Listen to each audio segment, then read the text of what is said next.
چې نبی کریم صلی الله علیه وسلم ته الله جل شانو چې کله خلک خبره نه مني کنه اوس پکې سپور او ګډې وډې شروع او د سارون هم بدتر خو شروع کی نو د قران مجید انداز د جبرئیل لاشي د الله طرفنا او نبی علیہ الصلوۃ والسلام ډیر په خطر طریقه باندې پوي او دا وته چې پیغمبر هم ته پته چې داخله کې می خبرې کوي انکار کوي په دې واسطه زړه هغه تنګي خطه د شکار کوي چې دا ستا مقصد نه دی دا اوستا یو خواهش دی خپل خواهش ته پرې ده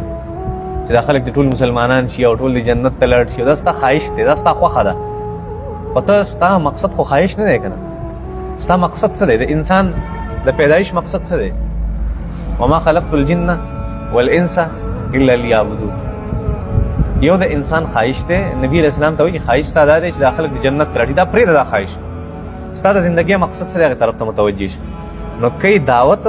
د دعوت کار کې امر بالمعروف نهی عن المنکر کې داغي خلاف خلک را بازی نه الله وتعالى داستا خواهش ته چې داخله کې ماته سګړې وډې نه وي او ټول مسلمانان شي جنت ته دا خواهش ته پرې ده خپل مقصد لرا شي عبادت نو زکه وتوي وتوکل علی الحي الذي لا يموت وسبح بحمده الله اکبر عجیب خبر